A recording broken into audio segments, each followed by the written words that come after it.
ser buena tierra que frutos dará.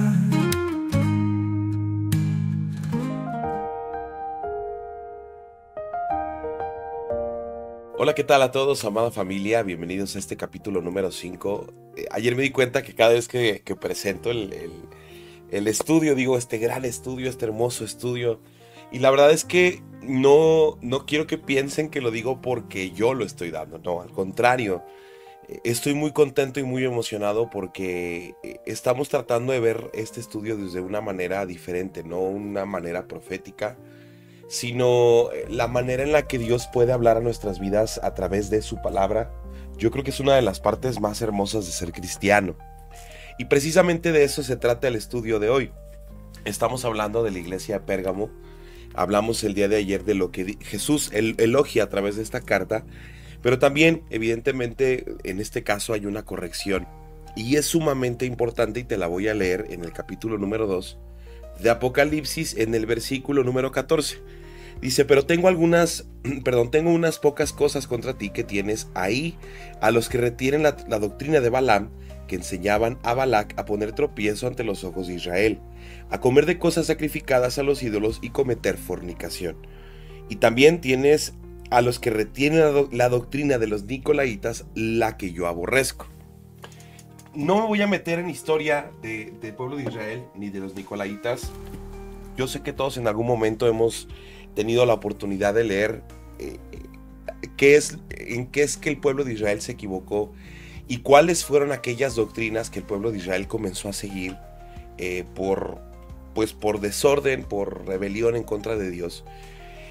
Y no me voy a centrar específicamente en eso, sino que quiero que tengamos la oportunidad todos de poder identificar que el centro, lo importante de este estudio que nosotros estamos tomando, de esta corrección que Jesús está teniendo hacia la iglesia de Pérgamo, es que yo considero, a lo que Dios me ha permitido aprender y a lo que Dios me ha permitido entender de su palabra, es que tenemos que ser misericordiosos con la gente que vive en pecado.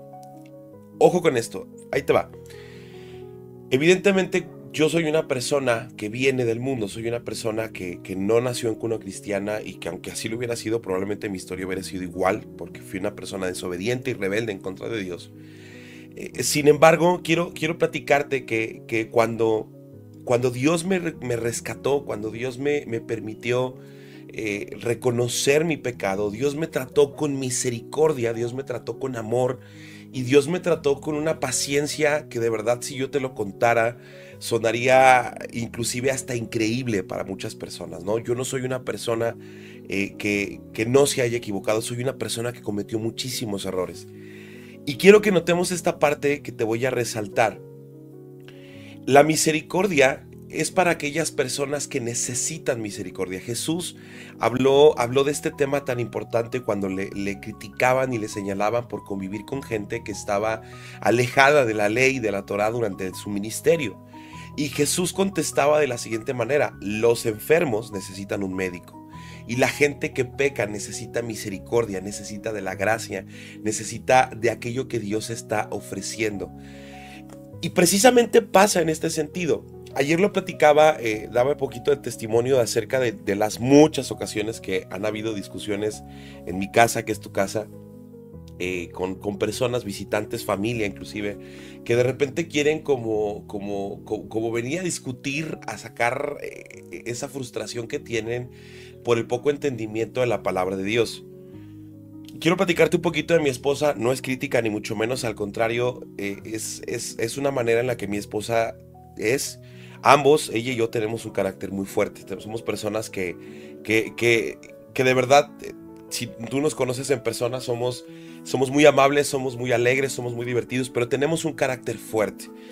Y pasa como testimonio, por ejemplo, recuerdo que una vez vino una persona, una mujer, una pareja de un cuñado, y empezó a ofenderme, literalmente comenzó a ofenderme porque yo estaba defendiendo la postura de la Biblia. Y mi esposa en automático se prendió, así decimos en México, de verdad. Luego brincó y a mi casa no le vas a venir a decir a mi esposo que es un inculto, que no lee, mejor aprende a leer tú. Evidentemente te lo digo con amor y con orgullo porque para mí como varón, que mi esposa me defienda ante una mujer, la verdad me encantó, me fascinó. Y obviamente yo hago exactamente lo mismo con mi esposa, con mis hijos. A mí me puedes decir lo que quieras, pero soy una persona que cuando ya ofenden a mi esposa o a mis hijos, de verdad soy una persona que sí levanta la ceja y dije, a ver, párate. Párale tantito tu carrito porque vamos a hacer las cosas bien. ¿Quieres debatir? Debatimos con respeto y a mi esposa no la metas, ¿no? Entonces, recuerdo que ya cuando esta mujer se fue, yo le agradecí a mi esposa, le dije, mi amor, muchas gracias por defenderme, pero recuerda que cuando nosotros estamos teniendo un debate en la fe, tenemos que empaparnos de toda la paciencia que el Espíritu Santo nos pueda dar para predicar con amor, porque el enemigo va a venir a tentarnos, a picarnos, a ofendernos y a agredirnos de todas las maneras posibles para que nosotros salgamos de esta cabalidad, de este amor que la palabra de Dios nos invita. A eso me refiero. Yo soy una persona que de verdad, al ser rescatado del pecado, al momento de yo haber recibido una salvación que no merecía y reconocer mi pecado delante de Dios, yo reconozco que no hay diferencia entre las personas que pecan y el Rogelio que pecaba. Y todas esas personas necesitan, de verdad necesitan mucha misericordia, necesitan mucha paciencia, necesitan mucho amor, porque son personas que están esclavizadas en el pecado por su orgullo, por su soberbia, por todo aquello que el enemigo les ha nutrido durante toda su vida. Pero, y es aquí donde viene el pero, donde yo me siento sumamente del lado de Jesús, al momento donde Él está señalando estos errores en Pérgamo. Como cristianos debemos de defender la fe de aquellas personas que intentan disfrazarse de la fe. Como cristianos tenemos que prepararnos, tenemos que verdaderamente tener este conocimiento de la palabra de Dios para lograr identificar cuando una persona nos está predicando algo que va en contra de la palabra de Dios. Y te lo voy a explicar de una manera mucho más fácil, mucho más sencilla. En algún determinado momento hace tiempo fuimos a una congregación, conocimos creo que ya he platicado un poquito de esto, conocimos a un matrimonio que habían sufrido el abandono de un pastor por situaciones que se habían dado, y este pastor se llevó a casi toda la congregación y se quedaron solitos. Dios puso en mi corazón el ir con ellos, el ir a hablar con ellos, conocernos, el asistir a la congregación con ellos. Estoy hablando ya desde un tiempo, pero conforme fue pasando el tiempo me di cuenta que ofrecí mi apoyo, ofrecí mi ayuda, ofrecí el orar con ellos, ofrecí el enseñarles, el prestarles estudios, el guiarles. Inclusive se platicó con alguna congregación de la Ciudad de México para que pudieran ellos estar bajo su cobertura. Pero conforme fue pasando el tiempo nos fuimos dando cuenta de que realmente pues estos cuates estaban buscando la satisfacción del predicar, pero la satisfacción carnal, la satisfacción humana. No tenían el deseo verdadero de involucrarse de verdad con la palabra de Dios, no tenían el deseo de involucrarse con Dios, no tenían el deseo de avanzar por el camino correcto, sino hacer todo aquello que a las congregaciones cristianas de la prosperidad les funciona. Evidentemente mi familia y yo nos retiramos inmediatamente en cuanto comenzamos a darnos cuenta que a nosotros nos decían que sí, que todo estaba bien, que iban a hacer las cosas bien, estaban recibiendo los estudios, y a la hora de la hora nos dábamos la media vuelta e iban y se estaban teniendo comunión con congregaciones de la prosperidad, con una de las más grandes congregaciones de aquí de la ciudad, donde pues es una basura completamente. Y mi esposa y yo dijimos, basta, se acabó. Oramos por ellos, pusimos su vida en manos de nuestro Dios eterno, y bueno, pues no. Y efectivamente eso pasa en todo sentido. Como cristianos, nosotros conocemos la verdad. Como cristianos, nuestro deber es conocer la verdad de la palabra. De verdad, sentarnos día, tarde y noche a leer, a meditar en la palabra, a pedir al Espíritu Santo que nos enseñe. ¿Con qué intención? Con la intención de que podamos ser personas preparadas para enfrentarnos ante malas doctrinas y no permitir el convivir con aquellas personas que se disfrazan de ovejas siendo lobos que lo único que intentan es distraer a las personas del verdadero evangelio, ofreciéndoles el dinero, ofreciéndoles la sanidad, ofreciéndoles la victoria, ofreciéndoles la famosa ley de la atracción, todo ese tipo de porquería que se ha metido en la iglesia cristiana. A lo que yo quiero llegar con esto es platicarte lo siguiente. La iglesia es el conjunto de personas. La iglesia no es un lugar en específico, la iglesia no es una construcción. La iglesia es el conjunto de personas que conocemos la palabra de Dios y que hemos sido rescatados por nuestro Señor Jesús. Pero cada individuo es la iglesia. Y como individuos, nuestra obligación, nuestro deber es cuidar el evangelio al cual pertenecemos.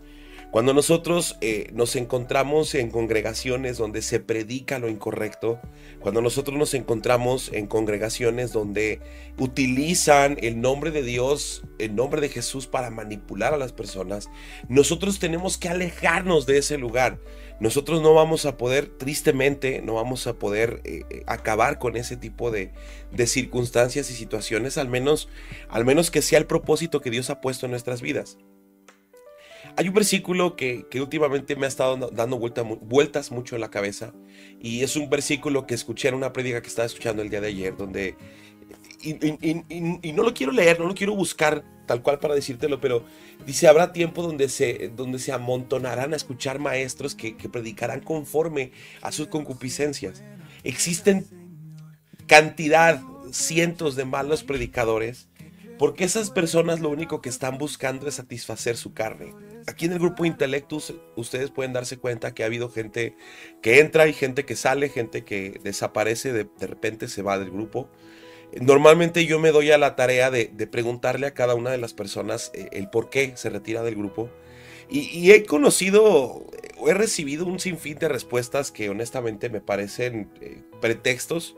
Porque ustedes saben que yo no suelo ser una persona exigente, yo no soy una persona que te diga: mira, tienes que leer de la página tal a la página tal, o del libro tal al libro tal, y te voy a mandar este cuestionario y lo quiero contestado para tal día. No. Ustedes saben que yo entiendo que todos formamos parte de una congregación, formamos parte de una iglesia, que cada quien tiene sus responsabilidades, cada quien tiene sus trabajos, cada quien tiene sus obligaciones. Y esto es el acompañamiento para su día, esto es el poder ofrecer de una manera diferente un material bíblico que nos sirva para nuestra edificación. Y recuerdo mucho a una chica que me había contactado por Instagram. Estuve orando por ella, estuvimos platicando un poquito a través de la red social, y ella salía de una iglesia de la prosperidad. Y estaba molesta con Dios. Ella estaba molesta con Dios porque decía que cómo era posible que Dios hubiera permitido que uno de sus hijos estuviera durante tanto tiempo en una iglesia que lo único que hacía era explotar a los asistentes. Obviamente yo la abracé a la distancia, la abracé con la palabra, intenté enseñarle, intenté ofrecerle un poco de apapacho, de consuelo y de corrección al mismo tiempo. Cada vez que yo hablaba con ella, en mi corazón estaba el decirle este versículo: es que tú es lo que querías tú escuchar, es lo que tú deseabas recibir de aquella congregación. Y como cristianos, como de verdad, si nosotros nos consideramos miembros de la Iglesia de Cristo, tenemos que ser bien exigentes, bien cautelosos con lo que escuchamos, con lo que recibimos de aquellas personas que están delante de nosotros. No podemos convivir en una congregación donde están predicando algo contrario a la palabra de Dios, o donde están deformando la palabra de Dios con la intención de recibir un beneficio. Y esto es precisamente lo que Jesús está ofreciendo. Esto es precisamente lo que Jesús le está diciendo a la iglesia de Pérgamo. Tú estás permitiendo que existan malas doctrinas dentro de la congregación, dentro del lugar donde se habla del ministerio de Jesús, de la gracia dada por Jesús. Estás permitiendo que existan cosas contrarias a la palabra. Entonces, hoy te invito de verdad a que tú analices de quién escuchas, qué escuchas, y que simplemente lo compares con la palabra de Dios. No tenemos un Dios que nos haya dejado abandonado a nuestra suerte. No tenemos un Dios que nos haya dicho: pues háganle como puedan. Tenemos un Dios que ha tenido cuidado de su iglesia durante tantos años. Y precisamente esto es la palabra de Dios. Es el manual que nos permite poner en juicio aquello que nosotros estamos escuchando, con la intención de saber si es para la edificación del reino de Dios o para la edificación de un grupo de personas. Hoy te deseo que tengas un excelente día. Dios te bendiga y nos vemos mañana. En tu luz y verdad, ser buena tierra que frutos dará. Planta en mi vida palabra de amor, que brote vida en cada rincón. Riega en mi pecho tu agua de paz, que tu jardín